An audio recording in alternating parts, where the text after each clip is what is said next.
Hello and welcome to Chapter 11, Political Parties for PA 315. We are almost done with this semester.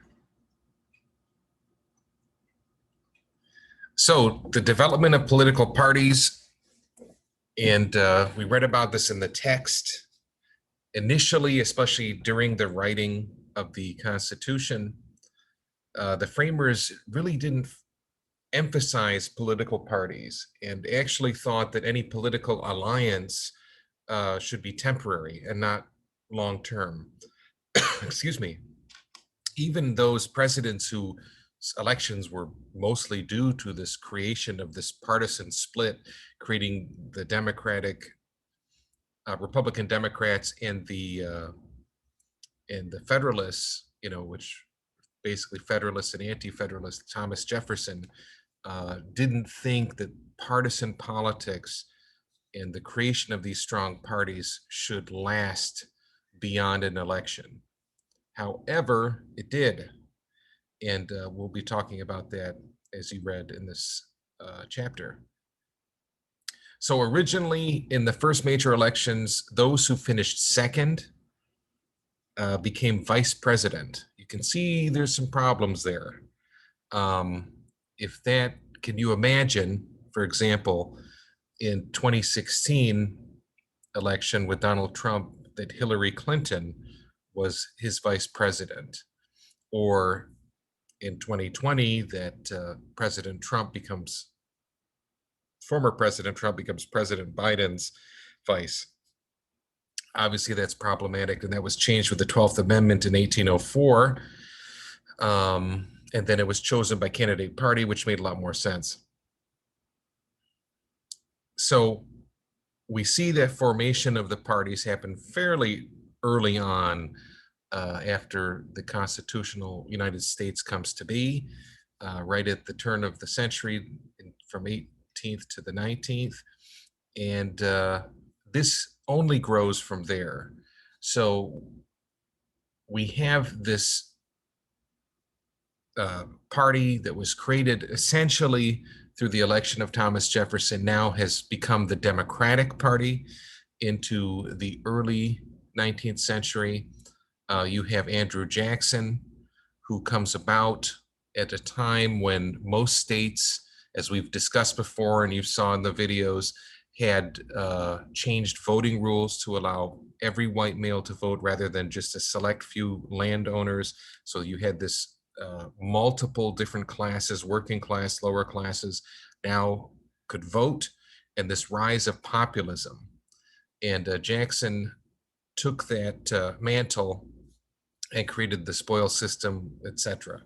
So political party influence decreased at the national level, however, increased at the state level due to the expansion of the electorate. So you needed someone like Jackson who could really rally all of the different states as a popular leader, and he did. Also at this time, during the Jacksonian democracy period, you saw his vice president, Martin Van Buren, who helped create a lot of the different levels of party at the states, at the local level and national level, to create these strong organizational principles to create grassroots efforts for the political party to bring voters in and have them vote and get them on board. This did not go without political detractors.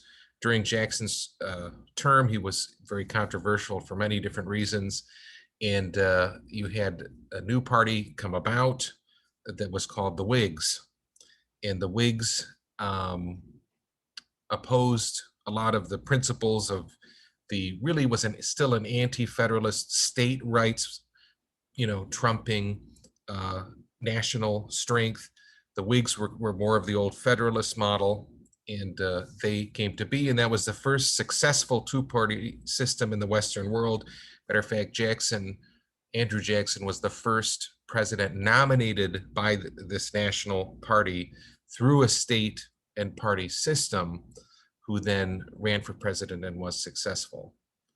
And then from then on, that's been the case ever since. The Golden Age or Gilded Age is what it's called, the 1860s to about 1900. Some would say later, to include the Progressive Era, which was 1880s to the really to the Depression, um, through the Depression, rather, excuse me. And this saw a giant change in the demographics of the United States. And you saw massive immigration coming from Europe, predominantly to the north and to the industrial centers in the North and Midwest. And these were groups coming from Europe, predominantly Catholic, lots of Irish, Italian, Polish, Germans coming to the country and gaining lots of power. And they did so through in the larger cities, especially like New York City and Chicago and even Detroit and other large cities at the time, through the use of political machines. And these were political machines usually centered around a party, generally the Democratic Party, because the Democratic Party, despite being in the South very pro-slavery, was also pro-working man and lower class, and really tried to become the party of these immigrants who were coming in at a rapid pace at the end of the 19th century.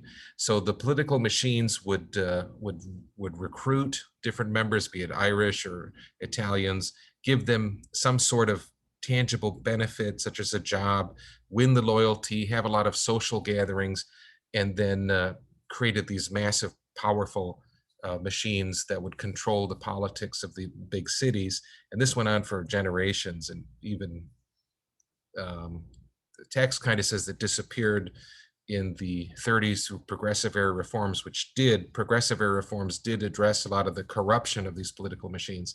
However, political machines lasted well into the 20th century. We can see that in Chicago and other cities. So watch the video, The Story of Boss Tweed. He's one of the most infamous political machine operators in New York City in the 19th century. And that'll give you an idea of the type of institution that these were. So there are some good points. They got a lot of these groups of people that were not allowed to participate in the democracy, Irish and Italians and Catholics, etc., to have a strong voice in government. But there also was a lot of corruption, and people like Boss Tweed made themselves very, very wealthy. So two-party system, we see the Democratic Republican, that comes about just before the election of Thomas Jefferson. And that was as opposed to the Federalists. Again, these were not something created by the Constitution. These were very informal, nothing like the organized party structure of today. Later on, you see some organizations starting, especially in what became the Democratic Party. They dropped the Republican from that, just simpler.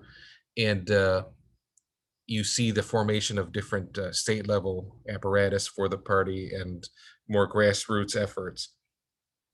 You also see about the mid 19th century, your first large national convention systems that are common today came to be. They came out of the Jackson administration, but then really formulated to what it is today in the mid 19th century.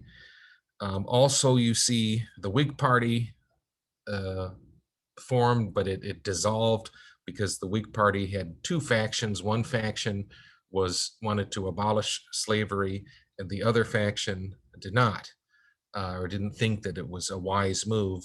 And so that party dissolved and was formed into the Republican Party in 1856. And they ran a candidate for president in 1856, Fremont, who lost, but then were successful in 1860 with Abraham Lincoln, and that brought about the Civil War. The new Republican Party was opposed to slavery, or at least didn't want slavery to grow, to have any more slave states, and was a very progressive party.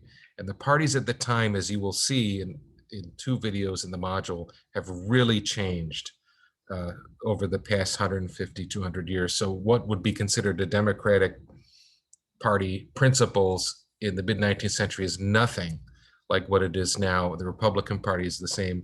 They've almost flipped in a sense, and we'll talk about that in a second.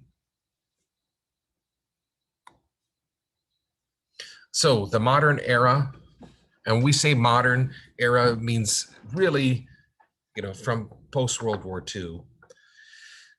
You had the progressive era changes prior to the modern era. So the party machines did lose power through anti-corruption efforts. You also see suburbanization, which we talk about a lot in PA 200. So you have a movement away from these large concentrated groups in the city to moving to the suburbs, especially, that's predominantly white movement out of the city to the suburbs.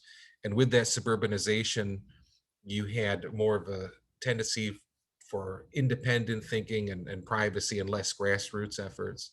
Also, modernization paved the way for the party machines to lose power as people came to expect certain services from the government, and you didn't have to be part of a party machine in order to get those benefits. Again, watch the videos. There's two, one on the Democratic Party from white supremacy to Barack Obama, and that shows the change of the Democratic Party to the current Democratic Party. Then the other video is how the Republican Party went from Lincoln to Trump. And you see kind of there's a bit of a role reversal there from the parties. And a lot of it has to do with the geography, which we'll look at in a second. Candidate-centered politics, this came to be in the mid-20th century, along with this movement from urban centers to the suburbs. So these political machines in the cities became slightly less powerful, as now you had large number of suburban voters who would have a lot of strength in each election. The focus moved slightly away from the political party and toward the candidate's character and positions on issues. So you would have someone, let's say a moderate who supported President Eisenhower, now is voting for John Kennedy. That wouldn't be looked at as something so crazy. That was very common. Even through the 80s, you had what they called Reagan Democrats. Democrats would, possibly voted for Johnson or Carter, and now they're supporting Reagan.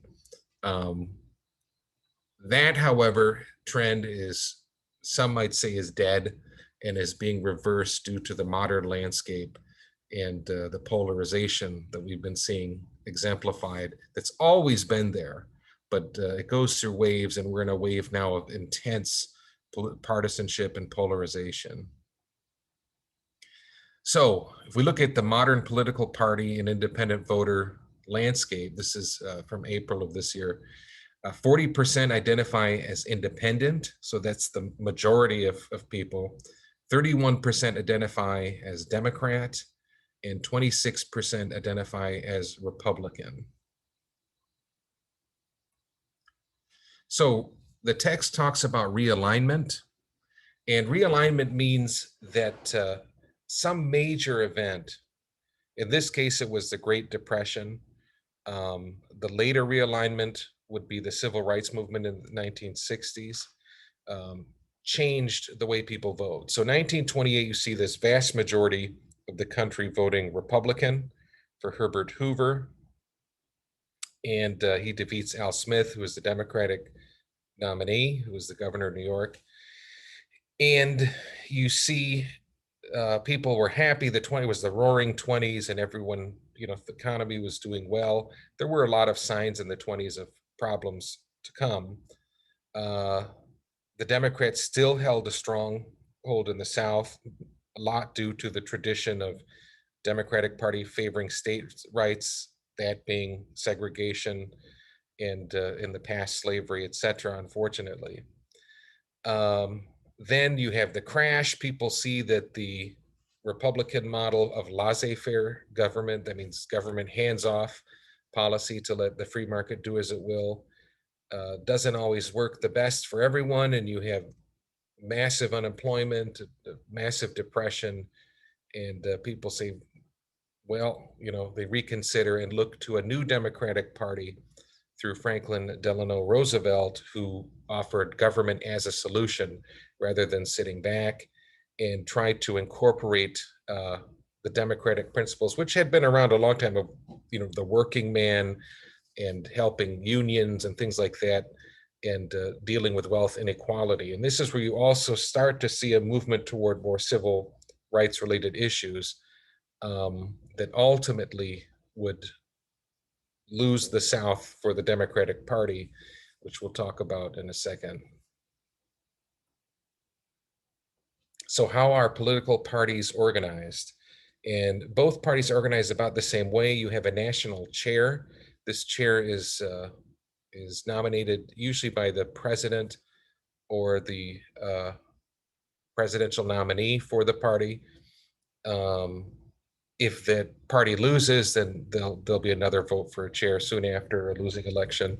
You have a national committee, a national convention. A lot of what this is about is money. It's getting different groups to get them in under the big tent of the party and to give money. At the state level, you have state central committees and state conventions and congressional district committees. And at the local level, which is by far the most number of people, are city and county committees, precinct and ward committees, activists, volunteers, identifiers, and of course, voters. So the national party, the national convention, it's either the DNC or the RNC, Republican National Convention, RNC, or Democratic National Convention, DNC. They have delegates. The delegates are sent from the states to the national convention to nominate whoever's running for president, to nominate their party's candidate. And the delegates are delegated differently. Democrats mandate the proportion of the delegates from each state match the percentage of votes for each candidate. Republicans allow states to use either a proportional system, similar to the Democrats, or a winner-take-all approach. So if one candidate wins by 1%, they get every delegate at the convention. So there's those subtle differences. Super delegates, these are usually senior party members, etc. They're losing favor, especially in the Democratic Party. There was thoughts in the 2016 election, there was too many and they had too much power, especially from the Sanders supporters didn't like the fact that they had really rallied behind Hillary Clinton and they felt it was unfair. So the Democrats changed that. The Republicans have not tapered the superdelegates as yet, though it didn't make a difference, even though many superdelegates would have favored someone other than Trump in 2016. He was the presumptive nominee. Now that's changed and everyone's on board with Trump. So the national chairperson, it changes every 4 or 8 years, and they are the chief fundraiser and party spokesperson. So state and local parties, this is California breakdown on the left, the graphic. And as you see along the coast, it's Democrat pretty strong. There were Republican counties in California, predominantly your more suburban, higher, wealthier counties, though they've changed to Democrat. And now a lot of the Republican Party's strength is in more remote areas, similar to most of the nation. You look even at the election in 2016, 90% of your core urban voters voted for Hillary Clinton. So there's a massive difference between your urban and metropolitan, large metropolitan area voters, your suburban voters, and of course your rural. The rural is very strongly Republican right now.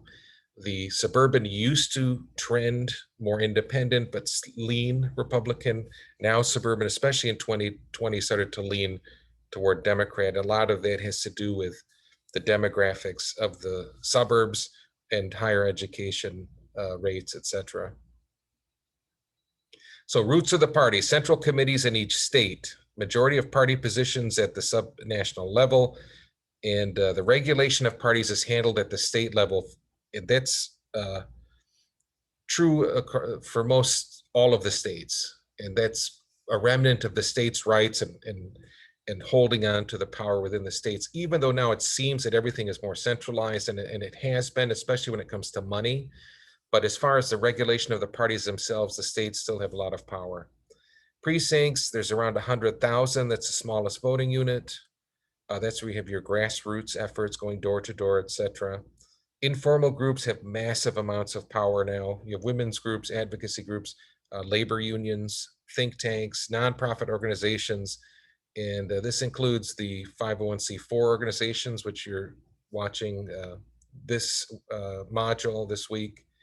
Was kind of an eye-opener on how big money and certain groups have taken control of the election process.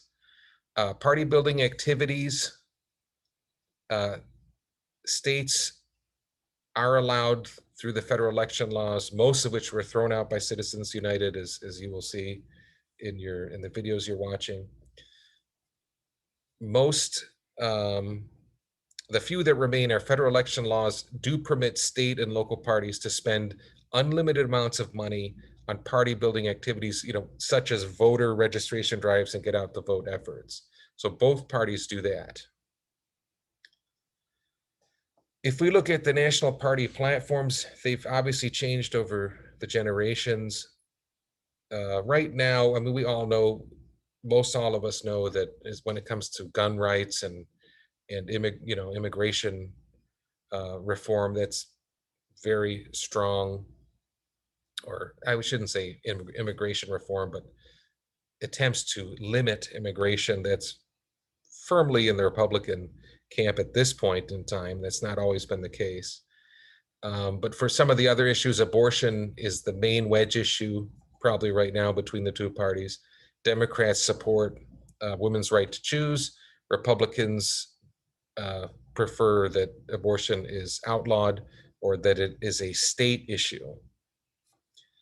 Defense, historically, there were more differences in Democrat and Republican the last 20, 30 years. So they're about similar now. Both parties are against excessive spending.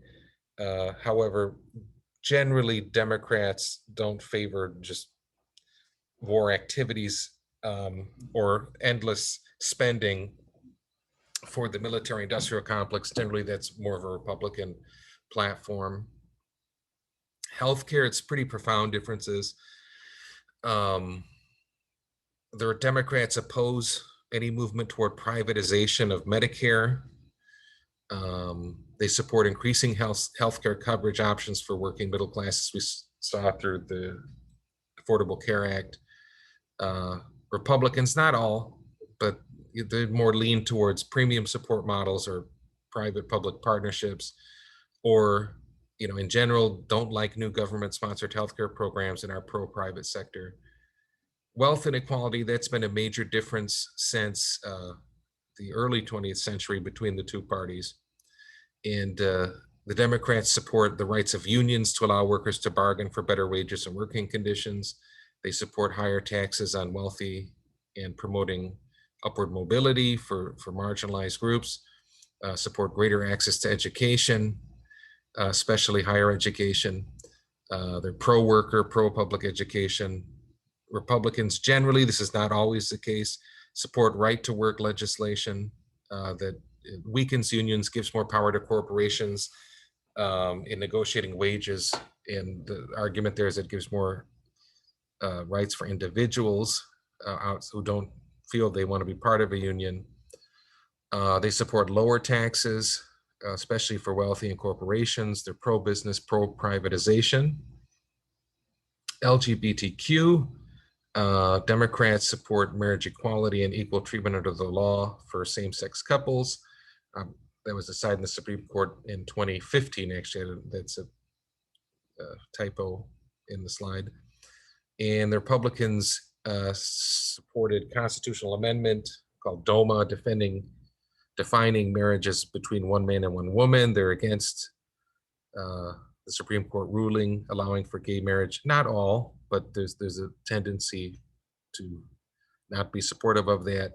And many want to weaken what they feel are special privileges to LGBTQ, meaning just basic human rights. in the favor of religious freedom, I guess a freedom for a group to practice discrimination against other groups because their religion says that's what you should do. So we look at public trust in government, and interesting graphic here. We see that we have very high trust in government in the late 50s, early 1960s. Through the 60s, you see a dip in Republican trust. That's because it was Democrats in the Oval Office with Kennedy and Johnson. And then you see a return to more trust for Republicans and now a dip in Democrats due to President Nixon. And then they kind of do a dance there where it goes back and forth depending on who's in power, depending on the president in power, especially. And it says went up in 2001 after 9/11, and then has went down considerably. And then Trump was elected. This only goes to 2016, and you see now it goes up a small bit for Republicans over Democrats, and it's probably flipped again. But still, the overall trend, as we see, is down. So there's not trust in government. Political socialization, and this is a big reason people vote the way they do. The text tells us the empirical evidence, meaning that in scientific journals, shows the greatest influence on future political activity or participation is due to your parents.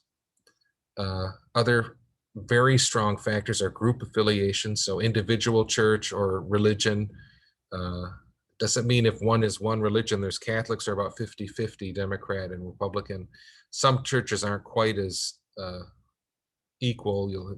They're more one or more the other, but then you'll have issues where you have very conservative Methodist churches and very liberal Methodist churches, same with Presbyterian, so it depends on that, but usually it's down to the individual church one attends.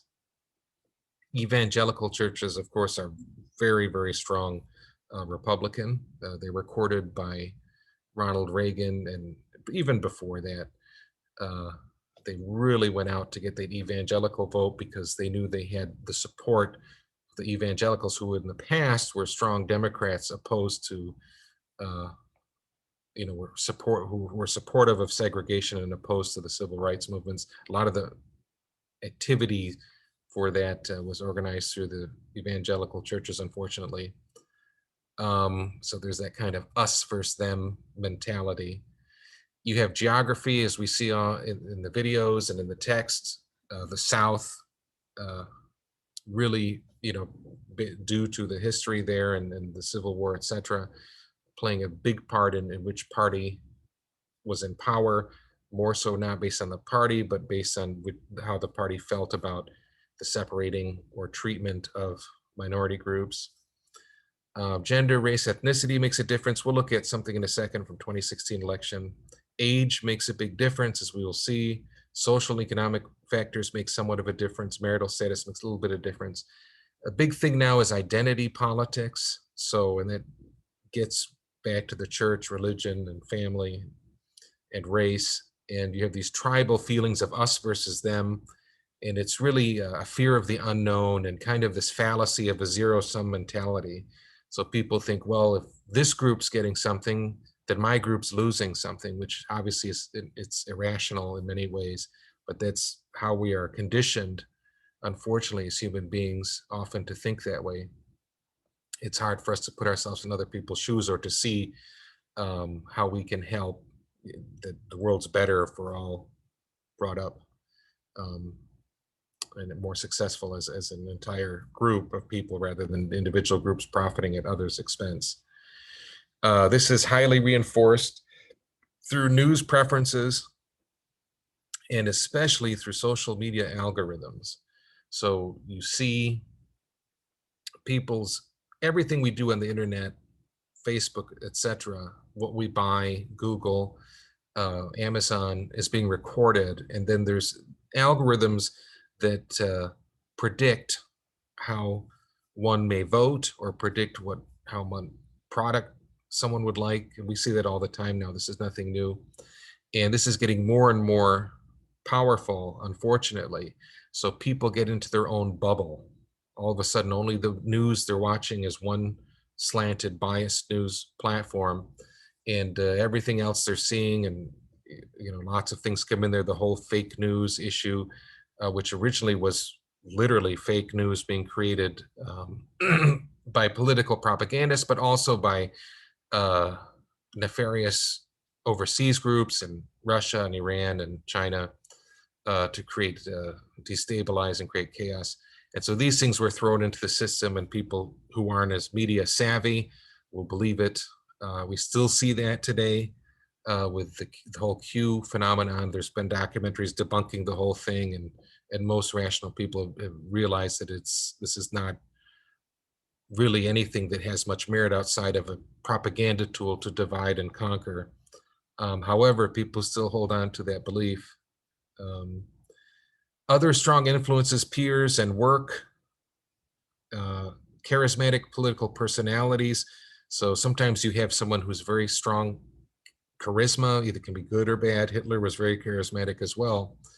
The Roosevelts, we look in our history, JFK, Reagan, Clinton, Obama, and then Trump, you have these, and they'll pull people in, and the people will rationalize their beliefs around the person, becomes more of a cult of personality. And wedge issues have been used for a very long time to sort groups and put them into the party. And again, that's kind of using the us versus them and method. And abortion's a major one. LGBTQ, though that is not as strong a wedge issue as it used to be. Guns, immigration are always strong issues that are used to scare people and divide them. So we look at the 2016 presidential election, and I tried to find something for 2020. I couldn't find a good graphic, but this you didn't see too much change between 2016 and 2020, just a slight bit of change, enough to overturn the election. But this gives you an idea of the trends of which way they were going. If you look at gender, women over 10%, double digits, prefer Democratic Party to Republican. Men almost 10% difference, so you have a gender divide. If you look at age, especially young voters, 18 to 44, there's over double digit preference for Democrats. And then older groups, you have almost double digit, not quite, of a preference for Republican, more conservative. Income is interesting because it's more of a parabolic effect. It's not quite the same. It used to be in the past that 100,000 and above would definitely skew Republican. However, and we'll look at education in a second, that is changing, and it was about 50-50. If you look at the main group that supported Trump, they actually were 50 to 100,000, so your middle class, predominantly white, really went out to vote for Trump in 2016. That changed a bit, which cost him the election, especially with suburban voters in 2020, especially educated white suburban voters more particularly. 50,000 or under, there's higher concentration of minority groups there, so it's going to skew Democrat.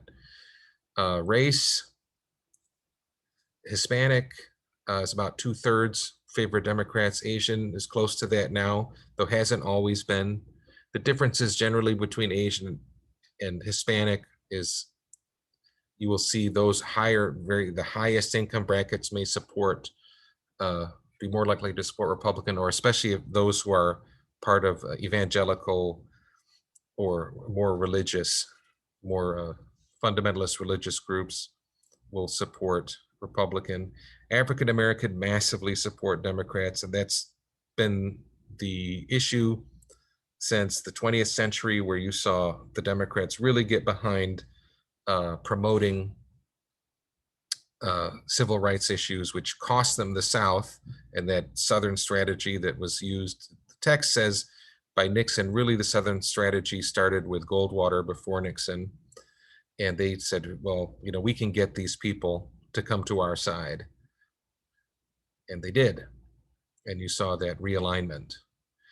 Education, high school or less, favored Trump. Some college was 43-41. A college degree, you saw actually favoring Trump, but then you get to anything postgraduate and it starts to really separate. So that's where you have 58-37, almost a 20% difference. And that's where you saw the suburban voters, especially your college degree holders, more came to the Democratic side in 2020. And so the two parties have formed the basic infrastructure of politics in this nation, and we see it especially in Congress, where you have the majority party picking chairs of committees, all of that. That's just so interwoven into our system that it's very hard to change that. And we've been the only successful Western, or really any nation, to do that in the history of humanity, to have a successful two-party system as opposed to multiple party system or one party. So for a minor party to make a difference, it's very difficult. And transitioning from a social movement to a party is difficult. Oftentimes the social movement will embrace one party or the other. And it's just too expensive. The organization efforts are already, the infrastructure is there for the two parties. It's hard to break that up. Though minor parties have made a difference and they've had influence. In 1948, you had the Dixiecrats, Strom Thurmond from the South Carolina. He ran under the Dixiecrats, even though he was a Democrat. And the reason they had started to separate at this point was because of the Democratic Party getting behind civil rights movement. They didn't like that. They felt threatened in the South. They wanted to keep white supremacy and segregation. And so they championed more states' rights in order to keep that supremacy. And so you had quote unquote Dixiecrats or Democrats who favored segregation. And then later you had them get behind the American Independent Party, which was created by George Wallace, the former governor of Alabama, in 1968. And ultimately, through the 1960s, you saw this movement from the Democratic Party in the South to now staunch Republican support. And that was also done through courting the evangelicals in the South and getting them into the Republican platform, which changed the Republican platform quite a bit to be more of that theocracy bent. So the Southern strategy, again, it was that term is associated with Nixon, and he did, and his people did put that forth, but really it had started prior to this through the Dixiecrats and American Independent, and we see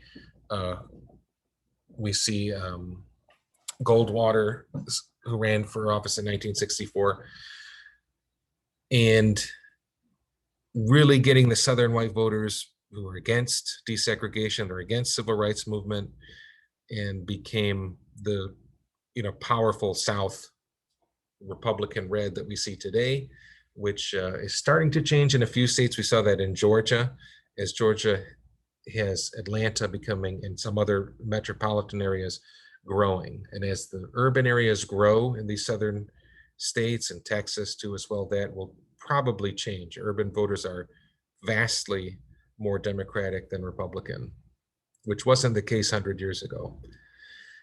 Green Party made a difference in the election of Al Gore losing to George W. Bush in 2000 with Ralph Nader, and also may have cost the Democrats a presidency in 2016 with Jill Stein taking votes from Hillary Clinton. So there are instances where that is the case. Barriers, as we talked about, to minor party success. In this country, we use proportional representation, and that's not used elsewhere. In other countries, a minority party could get 10% of the national vote, and they will be given 10% of the seats in parliament or their Congress. And we don't do that. It's winner take all here. So if you don't win your individual election, you're not going to be getting any position. So we see some of the US minor parties, the Liberty Free Soil Party, 1840, their precursor to the Republican Party later, they wanted the abolition of slavery. Prohibition Party in 1880, of course, that was just a one issue, prohibition of alcohol sales and consumption. Progressive Bull Moose, that was centered around Theodore Roosevelt, not FDR, his uncle. And he ran as not an independent, but with the New Progressive or Bull Moose Party, and was did not win in 1912. He lost to Woodrow Wilson, a Democrat. American Independent, that's George Wallace, and that was quote unquote state rights, but they're pro-segregation, anti-civil rights. And he did not win. He was actually shot while he was running. Libertarian, started in 1971, is their opposition to government intervention in general. And they have lots of different types of people representing that party. The only main thing there is they don't want government involved. Reform Party in 1996, that was a movement around Ross Perot, and that ultimately died, just didn't have the resources to compete with the larger parties. Green Party in 2000 we talked about, and they possibly lost 2 elections for the Democrats. So causes of polarization, congressional polarization and splintering. You have more liberal progressives versus establishment Democrats within the Democrats, so that's the splintering. You also have in the primaries for both parties, who's going to be more likely to participate? Usually those who have an agenda. Generally, you're more progressive, less of the moderates. So if the primary system where the candidates have to win to make it through is going to be controlled by voters who are more likely to be more fundamentalist, more aggressive, more looking for some certain issue, then they're going to have a lot of power in choosing what type of candidates make it through. And we've seen that in both parties' systems, especially in the Trump era. Republicans have the Tea Party that came to be as Obama was elected. It was kind of an anti-Obama movement, and it was funded by the Koch brothers. These are billionaires, and they're libertarian, but they wanted to support and bring the Republican Party more libertarian for lower taxes, lower corporate taxes. They're anti-union. They're against environmental and labor regulations. They're heavily funded, it says, as well as NRA funding. They're not against NRA funding, but NRA funding also was a big source of funds for Tea Party members and most Republicans at that time. The Tea Party Republicans became supporters or part of the Freedom Caucus, who are now have morphed into these fiercely loyal supporters of former President Trump. And they oppose Democrats, but also really oppose any moderate Republicans. They want people who it's very loyalty and obedience over issues. So much so at the 2020 Republican National Convention, you didn't really see a party platform for the Republicans. It was all about Donald Trump. Polarization also thrives within gerrymandered districts, and we'll talk more about that. We talked about it a bit already. We'll talk about it more later. And as I said, political primary politics. Dark money and 501c4 issue advocacy. Please see documentary for Dark Money. That'll explain it far better than I could. And this has heavily changed the playing field. Party sorting. And this usually is accomplished through dark money efforts. And that's what we talked about before, the wedge issues, race, abortion, religion, us versus them, the identity politics. That is very strong cause of polarization. And the consequences, unfortunately, is that nothing gets done. You have government shutdowns, you have blaming of others, you have this demonizing the opponents. Uh, Example is the Q movement and some of the outrageous stuff said about Democrats. I mean, that is just so outlandishly awful that if you really believe that, my God, the demons and all of this stuff and killing children. So that's what happens. People become ignorant, fearful, and divided, and then nothing gets done. And then unrest, uh, societal unrest, as we saw the storming of the Capitol, the insurrection there, um, you get issues. And lack of moderates is problematic for a governing standpoint because nothing gets done. So there's no consensus. And then that breeds less desire to work together or compromise. So that's it for chapter 11. We will be talking some similar issues in the next chapter and elaborating more. And that will be the last one. And then we'll be done with this summer whirlwind, way too fast semester.